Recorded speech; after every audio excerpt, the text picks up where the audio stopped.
Hi friends, welcome to our channel Ammi Chutney. இன்னைக்கு millets மண்டேல நம்ம பார்க்க போறது வரகு இடியாப்பம். இந்த வரகு இடியாப்பத்தை எல்லாருக்கும் பிடிச்ச மாதிரி ரெண்டு டேஸ்ட்ல செய்ய போறோம். இது ஒரு ஹெல்தியான நல்ல பிரேக்ஃபாஸ்டாவும் இருக்கும். இந்த ரெண்டு வகையான இடியாப்பமும் எப்படி செய்யறதுன்னு தொடர்ந்து பார்க்கிறதுக்கு நம்மளோட அம்மி சட்னி சேனலை சப்ஸ்கிரைப் பண்ணிடுங்க. வரகு இடியாப்பத்துக்கு மாவு ரெடி பண்ணிடலாம். இதுக்கு ஒரு ஆழாக்கு வரகு எடுத்துருக்கோம். இது தண்ணி சேர்த்து 2-3 தடவை நல்லா கழுவிட்டு அதுக்கப்புறமா தண்ணி விட்டு 2 மணி நேரம் அளவுக்கு ஊற வச்சிடலாம். வரகு ஊறினதுக்கப்புறமா கிரைண்டரில் சேர்த்து அதிகமாக தண்ணி சேர்க்காம மாவை இது மாதிரி திக்காக அரைச்சி எடுத்துக்கலாம். அரைக்கும் போதே தேவையான அளவுக்கு உப்பு சேர்த்து அரைச்சிக்கலாம்.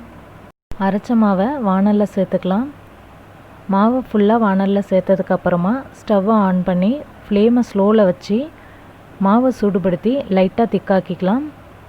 அப்போ தான் நமக்கு இடியாப்பம் பிழியறதுக்கு நல்லா வரும். மாவை வாணலில் சேர்த்த கொஞ்ச நேரத்துலேயே திக்காக ஆரம்பிச்சிடும். அதனால் லோ ஃப்ளேமில் வச்சு மாவை இது மாதிரி கலந்து விட்டுட்டே இருக்கலாம். இன்றைக்கி நம்ம 2 வெரைட்டியில் இடியாப்பம் செய்ய போகிறோம். ஸ்வீட் வெரைட்டிக்கு இடியாப்பம் கொஞ்சம் மெலிசாக இருந்தால் நல்லாயிருக்கும். அதனால் மாவை கொஞ்சம் லூஸாகவே எடுத்துக்கலாம்.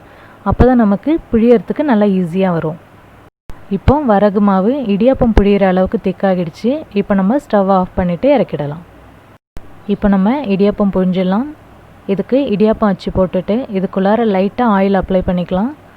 இன்றைக்கி நம்ம ஒரே அச்சு யூஸ் பண்ணி கடைகளில் கிடைக்கிற மாதிரி மெலிசாவும் வீட்டில் செய்கிற மாதிரி திக்காகவும் எப்படி செய்கிறதுன்றதை பார்க்க போகிறோம். இப்போ வரகு மாவை இடியாப்ப அச்சில் ஃபில் பண்ணிவிட்டு ஸ்வீட் இடியாப்பத்துக்கு மெலிசாக பிழிஞ்சிடலாம். கடைகளில் கிடைக்கிற இடியாப்பம் மாதிரி மெலிசாக வேணும்னா மாவை நம்ம கொஞ்சம் லூஸாக எடுத்து பிழிஞ்சோம் அப்படின்னா நல்லா வரும். அது மாதிரி மாவு ரொம்ப தண்ணியாக இருக்கக்கூடாது. அப்போ தான் இடியாப்பம் வெந்ததுக்கப்புறமா ஒட்டாமல் நல்லாயிருக்கும். அடுத்து டொமேட்டோ இடியாப்பத்துக்கு அதே வரகு மாவை இன்னும் கொஞ்சம் சூடுபடுத்தி மாவு திக்கானதுக்கப்புறமா இது மாதிரி புழிஞ்சோம் அப்படின்னா இடியாப்பம் நமக்கு கொஞ்சம் திக்காக நல்லா கிடைக்கும். இட்லி பானையில் தண்ணி ஊற்றி வச்சிடணும். அது சூடானதுக்கப்புறமா இடியாப்பத்தை வச்சு 10 நிமிஷம் வரைக்கும் வேக வச்சிடலாம். வீட்டிலேயே மாவு ரெடி பண்ணி செய்கிற இந்த இடியாப்பம் கொஞ்சம் சாஃப்டாக நல்லாயிருக்கும். இடியாப்பம் 10 நிமிஷம் வேகட்டும். இப்போ 10 நிமிஷம் ஆகிடுச்சு. இடியாப்பம் வெந்திருக்கும், இறக்கிடலாம். இப்போ இடியாப்பம் எப்படி வந்திருக்குன்னு பார்க்கலாம். ஸ்வீட் இடியாப்பத்துக்கு கடைகளில் கிடைக்கிற மாதிரி கொஞ்சம் மெலிசாக இருந்ததுன்னா நல்லாயிருக்கும். பாருங்கள், இடியாப்பம் நல்லா மெலிசாக நல்லாயிருக்கு. அடுத்து டொமேட்டோ இடியாப்பத்துக்கு நம்ம கொஞ்சம் திக்காக புழிஞ்ச அந்த இடியாப்பமும் ரெடி ஆகிடுச்சு. இடியாப்பத்தை ரொம்ப நேரம் ஆற விடாமல் கொஞ்சம் சூடாக இருக்கும் போதே ஒரு பிளேட்டில் எடுத்து வச்சிடலாம். இன்றைக்கி நம்ம 2 வெரைட்டியில் இடியாப்பம் செய்கிறதுனால 2 டைப்பில் மாவு பிழிஞ்சிருக்கோம். ஒன்று மெலிசாவும் ஒன்று திக்காவும். இடியாப்பம் நல்லா செய்கிறதுக்கான சில டிப்ஸையும் கீழே டிஸ்கிரிப்ஷன் பாக்ஸில் போட்டிருக்கோம். அதையும் ரெஃபர் பண்ணிக்கோங்க. இடியாப்பத்தை இது மாதிரி கையால் உதிர்த்து எடுத்து வச்சுக்கலாம். உதிர்த்த இந்த இடியாப்பத்தை வச்சு 2 வகையான இடியாப்பம் எப்படி செய்கிறதுன்னு பார்க்கலாம். இடியாப்பத்தில் நாட்டு சர்க்கரையும் துருவன தேங்காயும் சேர்த்து நல்லா மிக்ஸ் பண்ணி எடுத்து வச்சோம்னா ஸ்வீட் இடியாப்பம் ரெடி. இது கூட நம்ம நெய்யில் ரோஸ்ட் பண்ண முந்திரி பருப்பு, பாதாம் பருப்பு, திராட்சையெல்லாம் சேர்த்து நல்லா மிக்ஸ் பண்ணி ஈவினிங் டைமில் பசங்களுக்கு நல்ல ஸ்நாக்ஸாக கொடுக்கலாம். இப்போ நமக்கு ஹெல்தியான வரகு ஸ்வீட் இடியாப்பம் ரெடி ஆகிடுச்சு. டொமேட்டோ இடியாப்பத்துக்கு வாணலில் 2 ஸ்பூன் அளவுக்கு எண்ணெய் சேர்த்துக்கலாம். இதில் சேர்க்கறதுக்காக பச்சை மிளகாய், காஞ்ச மிளகாய், தக்காளி, பூண்டு, வெங்காயம் இதெல்லாம் கட் பண்ணி வச்சுருக்கோம். எண்ணெய் சூடானதும் கடுகு, உளுத்தம்பருப்பு, கடலைப்பருப்பு இதெல்லாம் சேர்த்து தாளிச்சிடலாம்.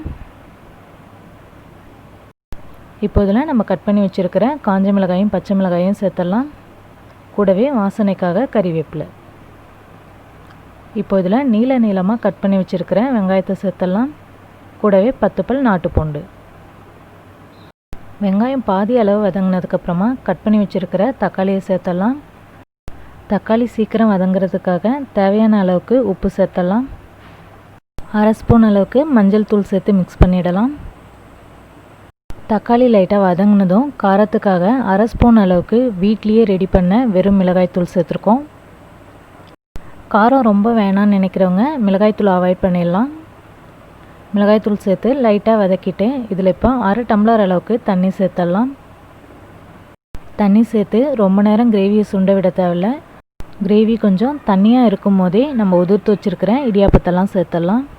இது வரகு இடியாப்பம்ன்றதுனால கிரேவி கொஞ்சம் தண்ணியாக இருக்கும் போதே இடியாப்பத்தெல்லாம் சேர்த்து நல்லா மிக்ஸ் பண்ணிடலாம். அப்போ தான் நமக்கு இடியாப்பம் நல்லா சாஃப்டாக நல்லாயிருக்கும். ஃப்ளேமை சிம்மில் வச்சுட்டு கொஞ்ச நேரம் நல்லா கலந்து விட்டுடலாம். அப்போ தான் கிரேவியில் இருக்கிற உப்பு காரம்லாம் இடியாப்பத்தில் ஏறும். இப்போ நமக்கு ஹெல்தியான வரகு டொமேட்டோ இடியாப்பம் ரெடி ஆகிடுச்சு. இன்றைக்கி மில்லட்ஸ் மண்டேயில் நம்ம பார்த்த இந்த ஹெல்தியான வரகு இடியாப்பம் உங்கள் எல்லாருக்கும் பிடிச்சிருக்கும்னு நம்புகிறேன். இந்த ஹெல்தியான ரெசிபி எல்லாருக்கும் யூஸ்ஃபுல்லாக இருக்கும்னு நினச்சிங்கன்னா ஷேர் பண்ணுங்கள். வீடியோவை மறக்காமல் லைக் பண்ணுங்கள். நெக்ஸ்ட் மண்டேவும் நல்ல ஒரு ஹெல்தியான ரெசிபியோடு மீட் பண்ணுவோம். தேங்க்யூ.